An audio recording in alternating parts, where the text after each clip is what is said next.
Comment on se présenter? Comme on a eu Eloi Ngangula, nous avons un ingénieur à un chantier à la société Safrimex.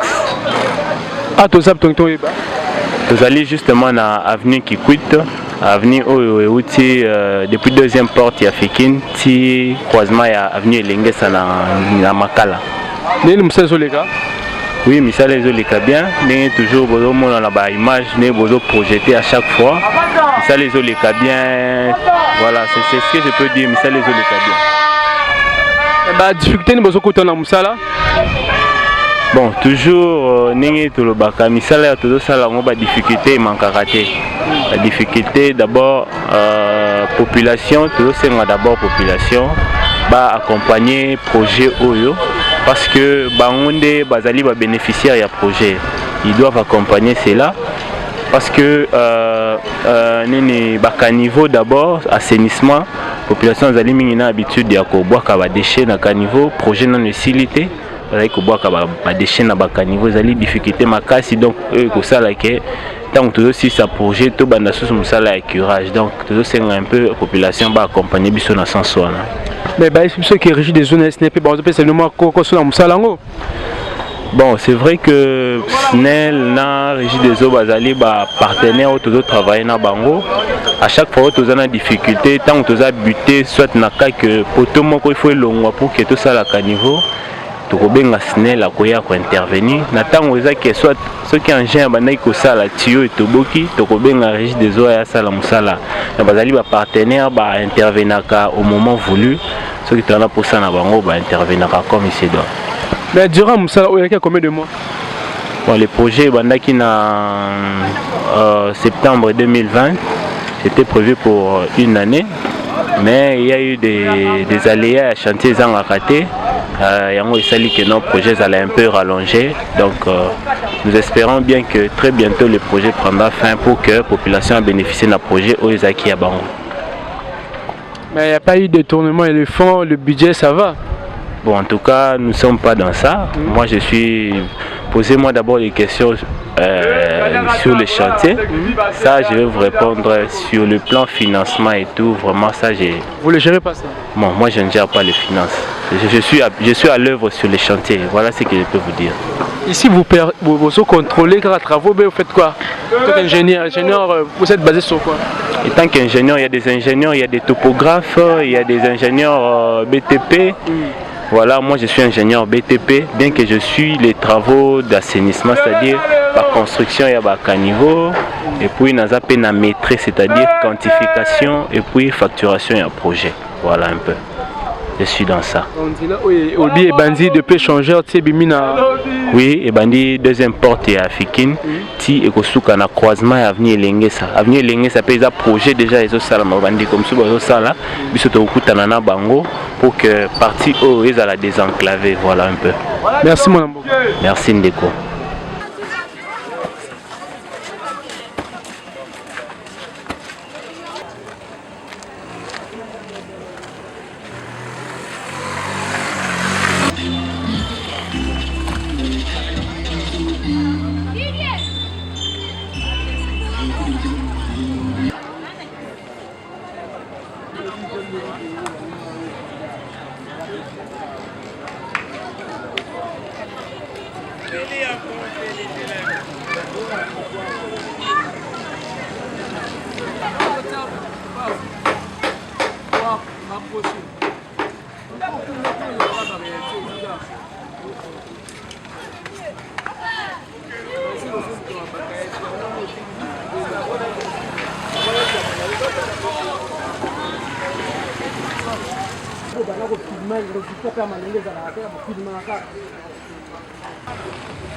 Oui, bonjour. Réaction de tout le monde au salon. Angela Pena, Nama Basib Sonzela Moko Kitoko Pena. Nasa pour Ngai Facha Omela. fatia malamu asa biso banzela normal aza ba poto mais nzela comme normal to comme le gande moko bien to sepeli mingi ndala makala to ane sengo fatia omela na en tout cas atikate akobaka na kosa biso nzela batia biso pe prince na makala prince ezate biso wana kikuiti mais makala to nyoko ma mingi sombo le betira boy maye to na boy nzelongo ebandi pe suki wapi nzelongo ebandi na pont na poko na soli okende neti première porte ti esuki ya fikini oui ti esuki na kikuiti siko mais batie bakanisa biso pona makala batie biso pe prince na makala ezokufa so mule beti boy maye tondaka moye pena tosalizaka te eyebisa biso bamoto nzela bien toza yango te kana elanga boyi mais mpona banzela mosusu asali ya umela mais nasengi basa biso pe prince ya makala toza pe na prince. Merci mon mot. Merci.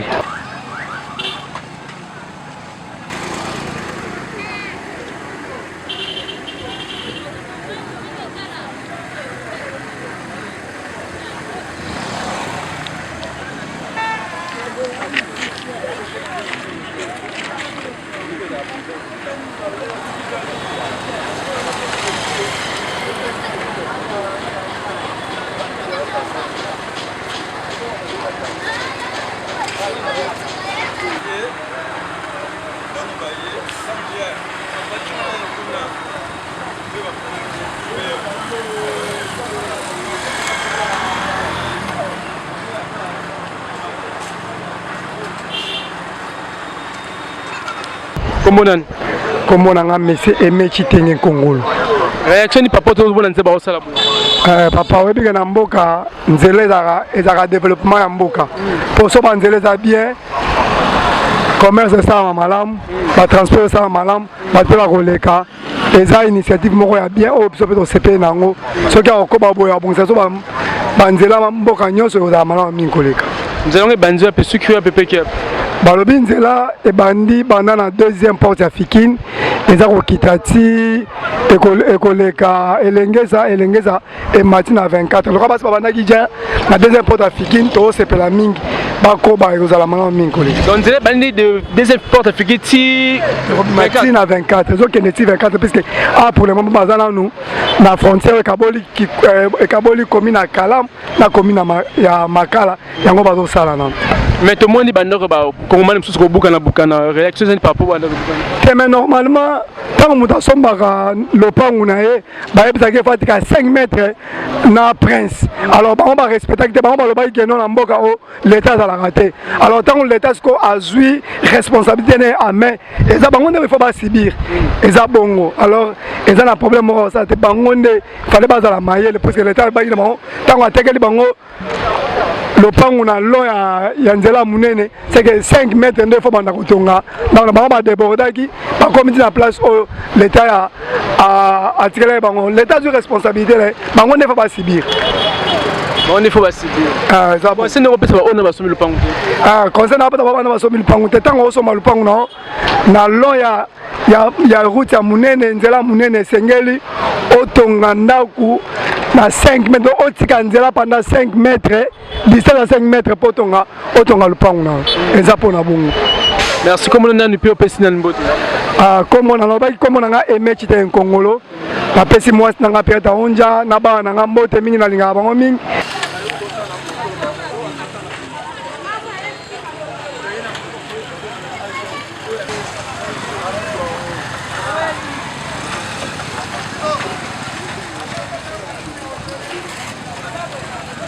Bonjour Balansangongo, à te commis na route qui quitte 4e épisode d'Abisso.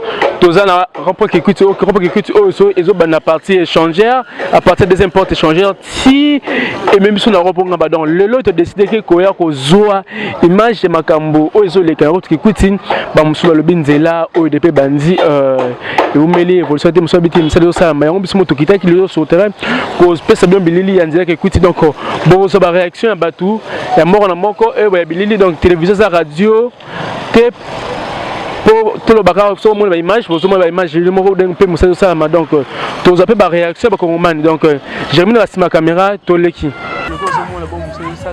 nous sommes là donc je peux savoir partie par partie pour l'ingue musa salama donc on nous a promis de que na mikolo koya donc que temps musala oza praticable donc bozomo na musala et facilité musala continuer au sala donc donc ingénieur et tout aux réaction ba kongomani pour que Sabino pour ça na bango donc nous sommes là à la suite.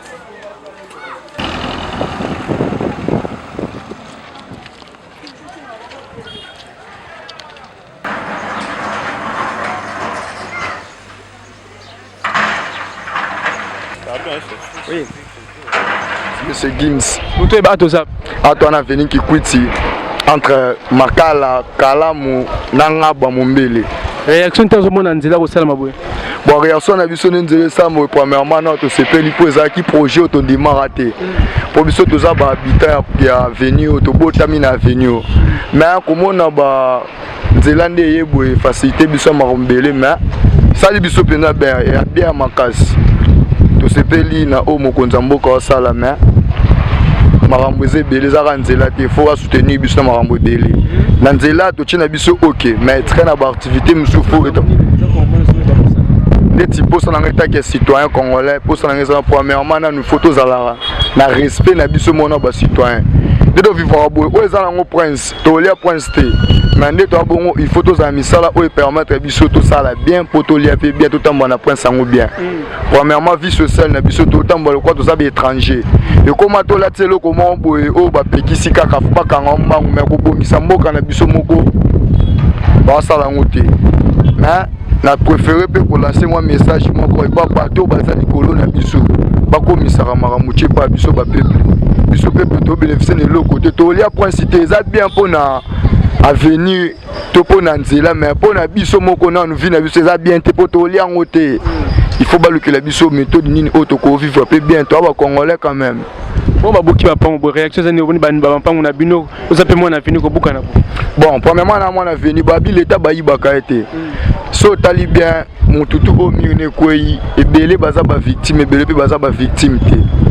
mais na loi ndenzele tambola ba o ba mieux kwei c'est que baza ki libanda ya nzela l'état pour normalement qui kwiti fakeza la venue za na 8 band 4 so basala nkutu 4 band boye eza pona misuba bimande libanda mais pona banda kukokoya eza mwa pasi kota bande ko ba vanda libanda mais eza pe bien na biso polelo o eza prendre soto zaka bongo de zala ki mutu ko kotolo beti na kato mona ba accident mitu ko kota tina kacha bandako mais pasi mingi kaka ya loba ya grave te mais pasi kaka nzela ngi banzo pe suki hapa nzela na biso o banda ko tunga mo e bandi na première porte africaine ndabongo ebi mati 24 nzela o première porte 24 mais so tale chalon nango yango ka nde mutebimiti ba bandundu nzela o e uti banda bandundu ye l'équipe aéroport tout yango kikucheke tina ngambo nzela apena mulai basala ngo na mutema calme to boy lo bo sali nzela lobby e komi nzela komi kotoboka bo sala nzela ko limite bete biso beton fachi beton beta ba beton a bien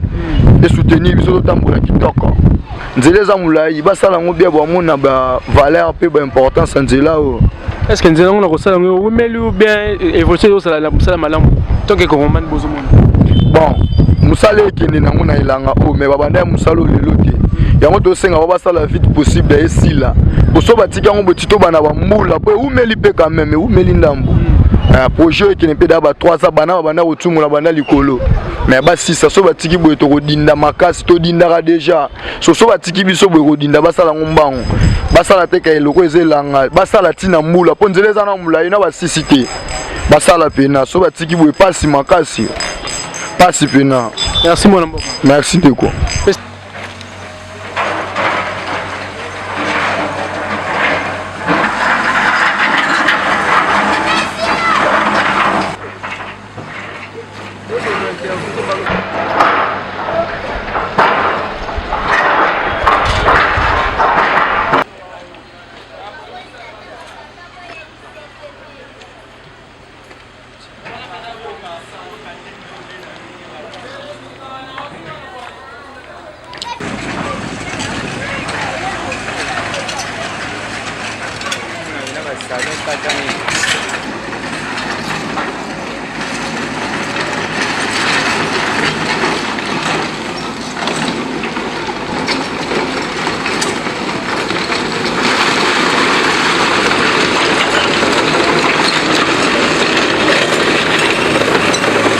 bamokozo ta ba musala osalama awa donc eza toujours mosala oyo osalama na nzela kikwiti donc oyo ezorelie rond-point ngaba nzela rond-point ngaba route université na côté africain na deuxième port donc bozomona lolenge mosalama ezosalama donc baroute secondaire ezosalama toujours donc tozoki décision ya kotambola partout ya kopesa bino bilili ya route secondaire mais bozomona na nzela ngo bamapongo ebele liami ndeko jérémie ozolakisa bandeko romani bongo bamire liami donc oyo tonga ndako na yo omika kotika limite te tala pasi baninga basala yango eza bana mosusu babuki tolakisa bino donc bo bandako ebukani likolo kaka ya koyiba limite ya l'état donc eza mpe kopesa banao basumi na mapangu te non okotelenga ebongo eza bongo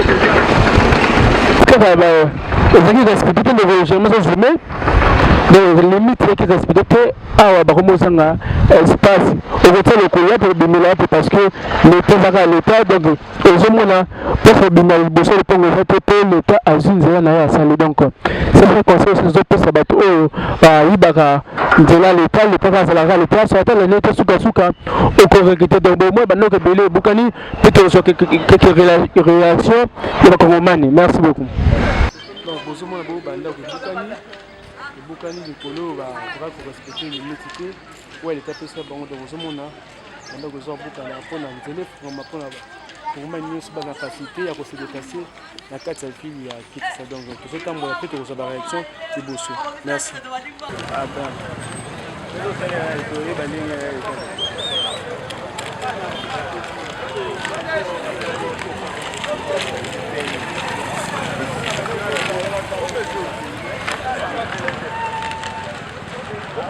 musala deuxièmement napesi mbote na famille na nga famille Besongo troisièmement napesi mbote na ba collègues nyonso tout baza ba citoyen congolais merci Eliofo ezala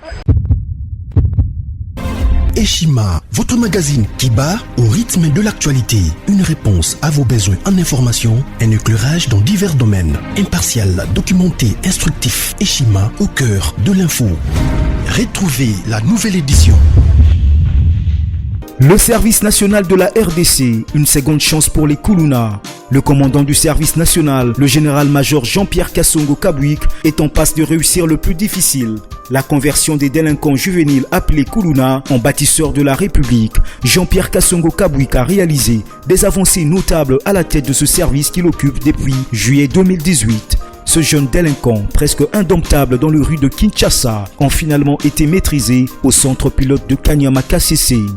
À ce jour, ils sont endoctrinés et formés à rendre service à la nation, à devenir utiles pour le pays. Au total, 2000 anciens Kuluna devenus aujourd'hui bâtisseurs ont perçu leur premier salaire après une période de 14 mois de formation dans plusieurs domaines, notamment la maçonnerie, la menuiserie et autres. Cette étape a concrétisé la volonté exprimée par le chef de l'État, Félix Tshisekedi, qui prône une autre méthode plus humaine pour l'encadrement de ce jeune brigand urbain et leur réinsertion sociale. Cela à travers la formation pour servir de main-d'œuvre au profit de la République démocratique du Congo.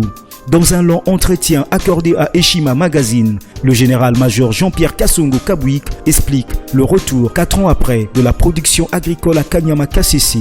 Dans cette interview exclusive, le commandant du service national égrène les réalisations de cette structure qui revient d'une longue léthargie. Il évoque l'expérience des cantines militaires et policières et révèle que son service paramilitaire mettra bientôt ses cantines à la disposition du campus universitaire en faveur des étudiants.